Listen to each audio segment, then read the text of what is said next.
I used to tell everyone I was lucky. Daniel was the kind of husband people envied. Calm, patient, quietly brilliant. He could make ordinary light look like magic through his camera lens. When we first met, I thought that meant he saw beauty in everything, including me. I still want to believe that's true. Every morning, he kissed my forehead before leaving for the studio, his camera bag slung over his shoulder, his voice low and soft. "Don't wait up, Em. Might be late again." It became our rhythm, me cooking alone, him working just a little longer. At first, it didn't bother me. Art takes time. Passion demands sacrifice. That's what I told myself. Nights stretched longer lately, though. The meals I kept warm turned cold, the wine glasses untouched. Sometimes I'd text him just to feel connected, but hours passed before a reply came. "Still editing. Go to sleep, love." I used to stay up anyway, half hoping to hear his key turn in the lock.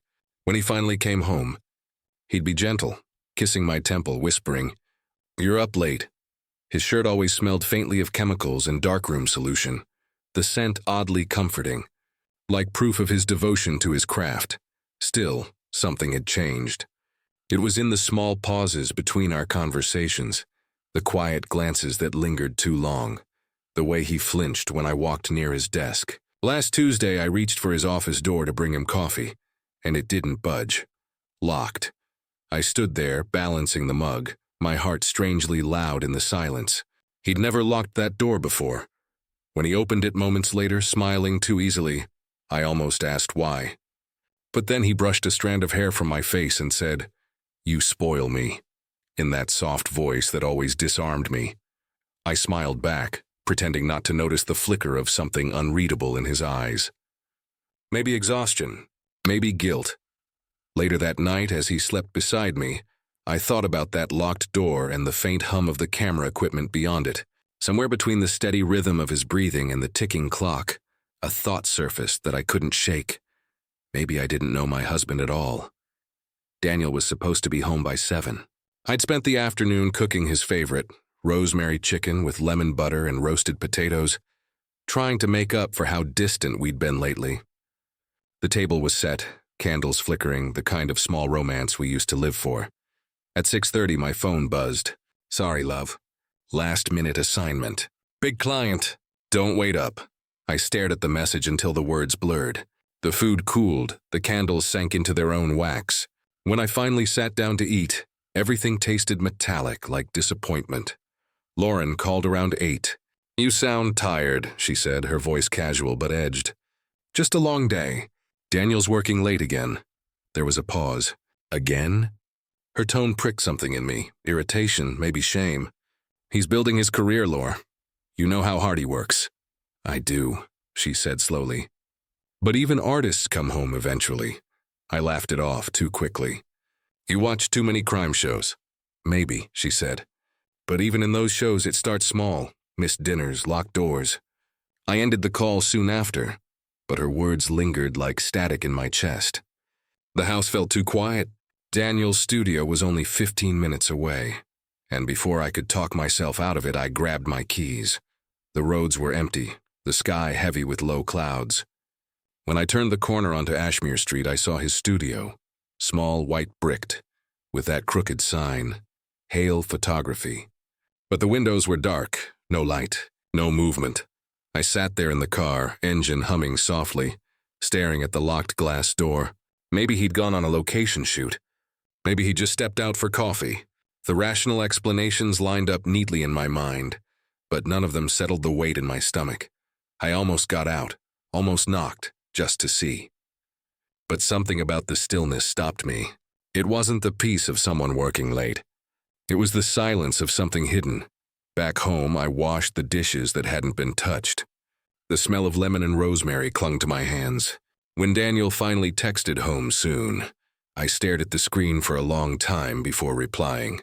"Okay, I left the porch light on that night, pretending it was for him, though I think it was really for me, waiting to see what his shadow might reveal next." Daniel came home late again, past midnight this time. I was half asleep on the couch when I heard his key turn. The soft click of the lock, the careful footsteps he always took when he didn't want to wake me. I pretended to sleep, though my heart was wide awake. He moved through the room like a ghost, his silhouette framed by the glow of his phone screen. Then, without a word, he went straight to his office and closed the door. The sound of that lock sliding shut again made my chest tighten. It had become a ritual now, one I was never invited into. By morning, Daniel was gone, leaving only a note on the counter. Shoot all day. Don't wait up, love you. I stared at the handwriting, steady and practiced, and wondered if he still meant those last two words. I went into his office for the first time in weeks. Dust hung in the air, the faint hum of old equipment surrounding me. His camera sat on the desk, lens cap off, angled toward the door, as if it had been watching me all along. I laughed nervously at the thought. You're getting paranoid, Emily, I muttered to myself. I started tidying up, folding papers, gathering loose memory cards. That's when I saw it. A small black external drive tucked beneath a stack of invoices, marked neatly in Daniel's handwriting. Client archives. I hesitated. It wasn't snooping, I told myself. I'd helped him organize files before, but the label didn't match his usual system. He always dated things, named them by project. This one looked different, personal. I plugged it into his laptop just to peek. A folder appeared instantly. Inside were dozens of files, each titled with a date and timestamp. No client names, just numbers. The most recent one read 12 volumes 3 a.m. A cold prickle crept up my spine. I hovered the cursor over the file but didn't open it. Instead, I sat there listening to the quiet hum of the hard drive spinning, the faint buzz of the refrigerator down the hall, my pulse beating louder than both. I told myself to walk away, to wait, to ask him directly. But the longer I stared at that timestamp, the more it felt like the file was staring back at me, daring me to know what he'd been doing at midnight. When Daniel's car pulled into the driveway, I slammed the laptop shut. The screen went black, but my reflection lingered faintly in the glass, nervous, uncertain, and now holding a secret I hadn't even seen yet.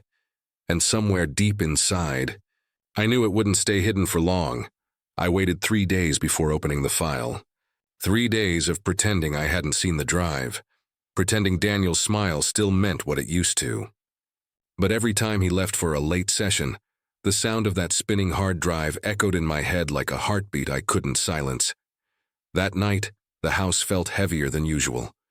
Rain pressed against the windows, soft and steady. I sat at his desk, hands trembling as I plugged the drive back in. The folder appeared instantly, 12:03 a.m. I clicked. The video opened in darkness, then light, dim, flickering like the glow of a single lamp. The studio came into view. Daniel stood behind his camera, expression focused, almost reverent. Across from him, on the worn leather couch, was a woman I didn't recognize. Blonde hair, pale skin. She looked asleep, my breath caught. He wasn't speaking. He wasn't touching her. He was just watching her through the lens. Every few seconds the flash went off, white light cutting through the stillness, capturing her over and over. She didn't move. He adjusted her hair once, carefully, almost tenderly. Then he whispered something I couldn't quite hear. I turned the volume up. Stay still, he said softly. You're perfect like this. My hand flew to my mouth. He smiled in that quiet, focused way he used to when photographing me years ago, when it was love, not whatever this was. The timestamp in the corner read 12:03 a.m. Then the frame jolted. Static filled the screen, sudden and sharp. The sound distorted, the image collapsing into grainy white noise.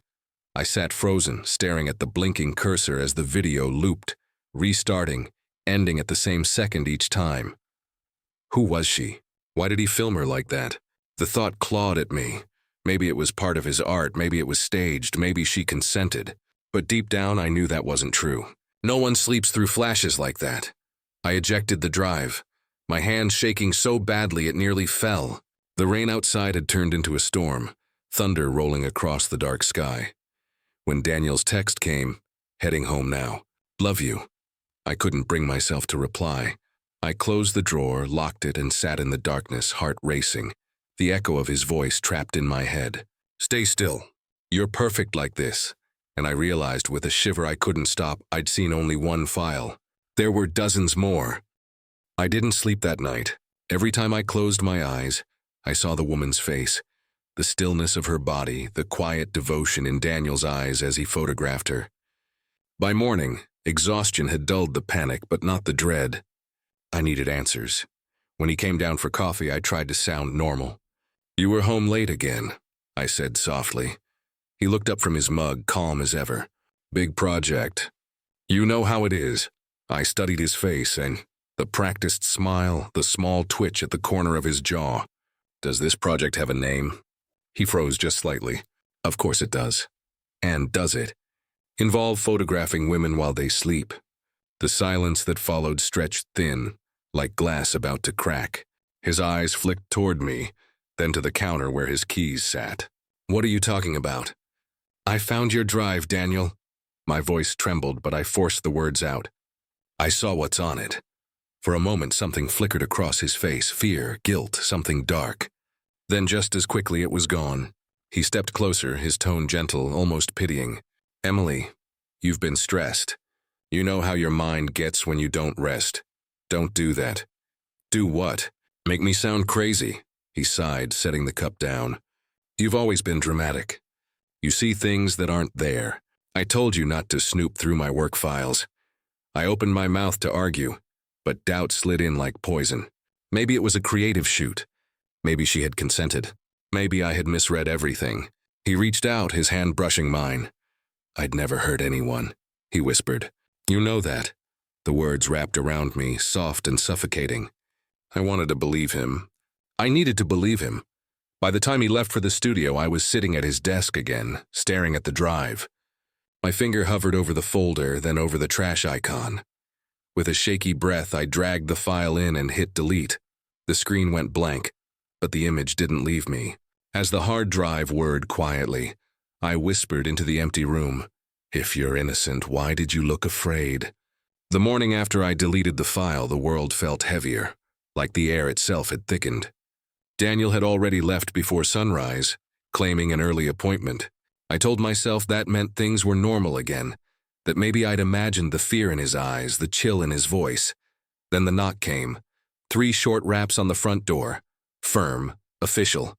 When I opened it, 2 officers stood there, rain still dripping from their jackets. Their polite smiles didn't reach their eyes. "Mrs. Hale," the taller one asked. "We're looking to speak with your husband, Daniel Hale." My pulse quickened. "He's at his studio. Is something wrong?" The second officer glanced at his clipboard. "We're conducting inquiries about a missing person. A woman named Lisa Kerr. We understand she worked with local photographers." The name slid through me like ice. I forced my expression to stay neutral. "I don't think I've heard of her." They nodded, thanked me, and left their card. The moment the door shut, I leaned against it, shaking. Lisa Kerr. The name echoed in my mind until it didn't sound like words anymore, just a memory clawing to surface. I grabbed the remote, fumbling to turn on the TV. Morning news flickered to life. The headline scrolled across the bottom of the screen. "Local woman missing. Last seen near Ashmere Street." A photo appeared. Blonde hair, pale skin, soft smile her. The woman from the footage. My throat closed. I pressed my palm to the screen like I could erase her image. The flashes from the video burned behind my eyelids. Her face still, her body unmoving. Daniel whispering, "Stay still. You're perfect like this." The door opened behind me. I froze. Daniel's voice floated in from the hallway. "You're up early." I turned slowly, trying to hide my trembling hands. "There were officers here. They asked about a missing woman." He paused, unreadable. "Oh, what woman?" "Lisa Kerr." His expression didn't change, but his eyes did. Just a flicker, a shadow. Then the mask returned. "Never heard of her."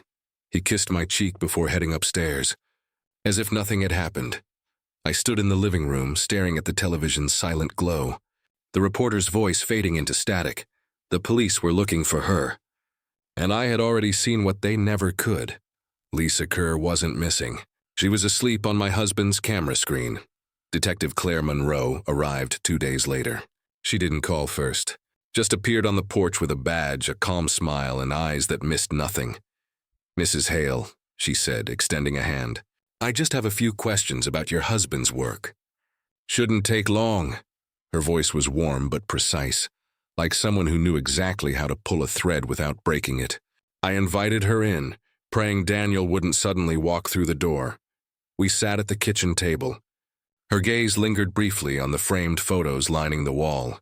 Daniel's landscapes, portraits, the perfect life he'd curated. "He's talented," she said softly. "Has he photographed models recently? Anyone new?" I hesitated. "He works with lots of people. I don't keep track," she nodded, taking notes. "Lisa Kerr came in for a photo shoot 2 weeks ago. Last record of her location was near your husband's studio." He mentioned her in his client log. My stomach turned. "He didn't tell me." Claire's eyes flicked up, studying me. "Did you ever notice anything unusual? Late nights? Sudden changes in behavior?" I forced a smile. "He's an artist. They live on coffee and insomnia." The detective didn't smile back. Instead, she leaned forward slightly, lowering her voice. "If there's anything you remember, no matter how small, it could help us find her." Her words tangled in my throat. I wanted to tell her everything, the videos, the drive, the midnight whispers, but Daniel's voice echoed inside me. "You've always been dramatic. I'll let you know if I think of something," I said finally. Claire slipped her card across the table. Her fingers brushed mine, steady and cold. "You seem like someone who notices details." "Details can save lives, Mrs. Hale." When she stood to leave, her eyes caught on Daniel's camera bag by the door. She didn't touch it, just looked, then met my gaze again. "Do you trust your husband, Mrs. Hale?" The question hung in the air long after the door closed behind her. That night, I lay awake beside Daniel, listening to the slow rhythm of his breathing. The words pulsed in time with my heartbeat. "Do you trust your husband?" And for the first time since I'd met him, I didn't know the answer. After Detective Monroe's visit, the silence in our house changed. It wasn't ordinary anymore. It hummed with something sharp, something alive. Daniel had been quieter too, more cautious, as if he could feel suspicion breathing against the windows. That night, he said he was heading out for a late studio cleanup. He smiled the way he always did when he lied, soft, practiced, almost kind. "Don't wait up," he whispered, brushing a kiss against my hair. This time, I didn't. I waited until his car pulled out of the driveway, then grabbed my keys and followed the faint red taillights through the rain. My heart hammered so hard I could barely breathe.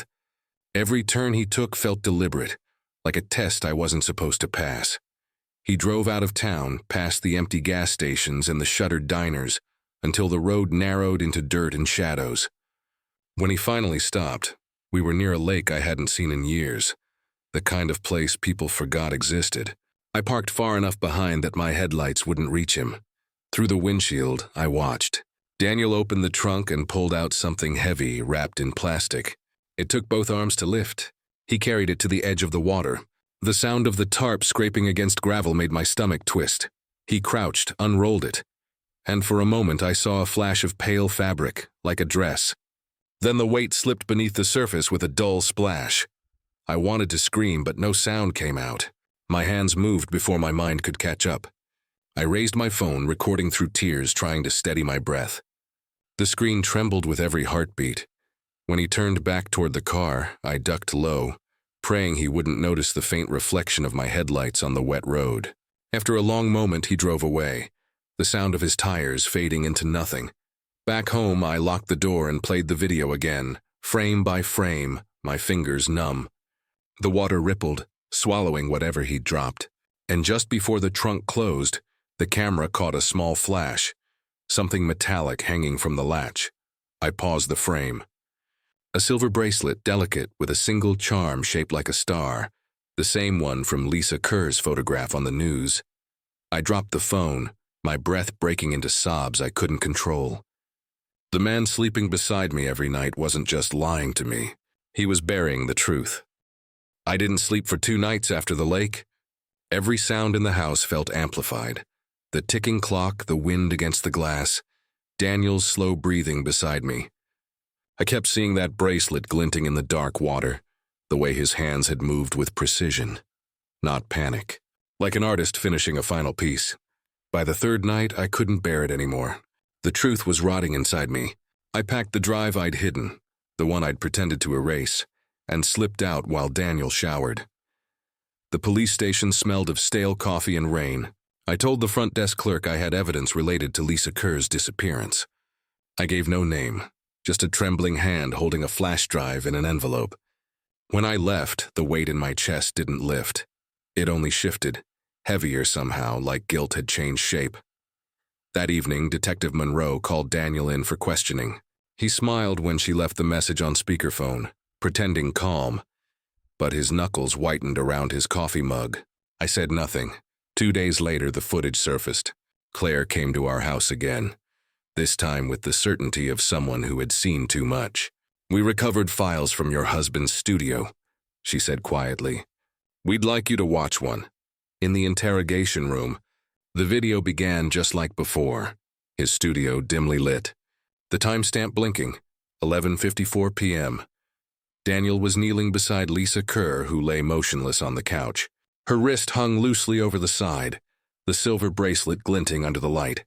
He brushed a strand of hair from her face with shaking fingers.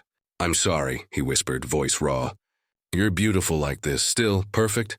Then came the click of the camera shutter. Once, twice, again. His breathing grew uneven. He leaned closer, pressing his forehead to hers, whispering, "I just wanted to keep you as you were." At 12:03 a.m., the feed distorted. Static crawled across the screen before everything went black. The room was silent except for the hum of the monitor. My body felt weightless, detached, like I wasn't inside it anymore. Claire turned to me slowly. "You understand what this means, Mrs. Hale." I nodded, though no words came. That night, Daniel didn't come home. Police cars filled our street, blue and red lights washing over the windows. As I stood there watching them search the dark, I realized the camera had seen more truth than I ever had. And now, finally, the world would see it too. The morning they came for Daniel, the sky was colorless, neither dawn nor day. Just a pale emptiness that mirrored the ache inside me. I was sitting at the kitchen table, hands wrapped around a mug of cold coffee, when I heard the knock. Not frantic, not loud, just steady, certain. He looked up from his camera bag, confusion flickering across his face before settling into something else. Acceptance. "Emily," he said softly, like he was about to ask what I wanted for breakfast. "You called them, didn't you?" I couldn't answer. My throat felt lined with glass. Detective Monroe entered, flanked by 2 officers. "Daniel Hale, you're under arrest for the unlawful confinement and suspected homicide of Lisa Kerr," she read, her tone calm but edged with disbelief. She'd seen men like him before, I could tell. The ones who hid their darkness in kindness. Daniel raised his hands slowly as though performing for an unseen audience. "There's no need for drama," he murmured, turning to me. His voice was almost tender. "You shouldn't have watched, Emily. You ruined the ending." The words struck harder than any confession could. He said them not in anger, but sorrow, like a teacher disappointed by a student who peeked at the last page. When they cuffed him, he didn't resist. He even smiled faintly, the same way he used to when showing me a finished photograph. "Don't believe everything they tell you," he said as they led him toward the door. "Truth is subjective." I wanted to scream, to demand why Lisa, why the lies, why our marriage was a gallery of half-truths, but my voice betrayed me. All I could do was follow the echo of his footsteps down the hallway, past the life we built, now nothing but props in a ruined scene. Outside, the flashing lights painted our home in alternating red and blue. Neighbors stood at their doors whispering. The world was seeing him now, the man behind the lens, and I felt stripped bare beside him. As they guided him into the car, Daniel turned once more, meeting my eyes. "You'll understand one day," he said. The door shut.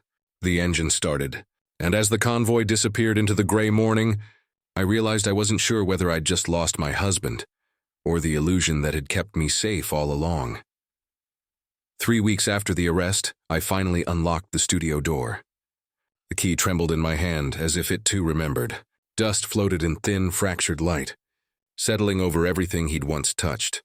Lenses, film reels, framed portraits that now looked like ghosts trapped behind glass. Detective Monroe had already cleared the evidence. What remained was what the police didn't care to take. The remnants of a life disguised as art.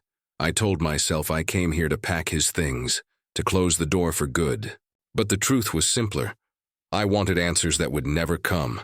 His desk was exactly as he'd left it. Neat, deliberate, obsessive.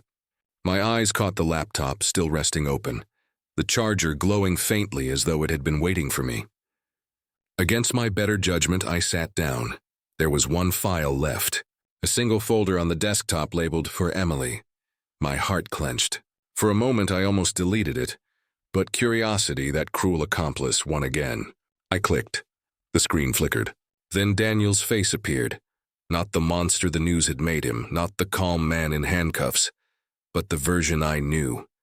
Soft smile, kind eyes. The man who used to brush my hair from my face in the mornings.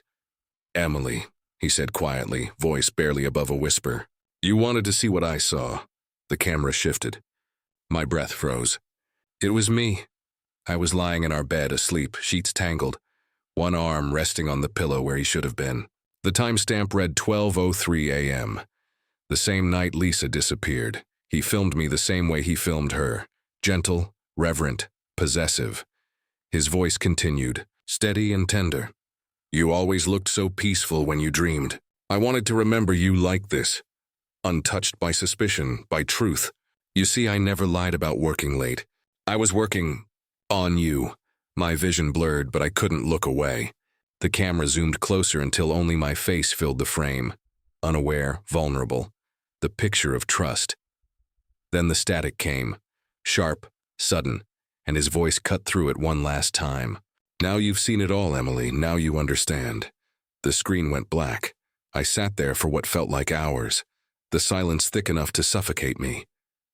The air in the room seemed colder now, as though his presence lingered, watching still.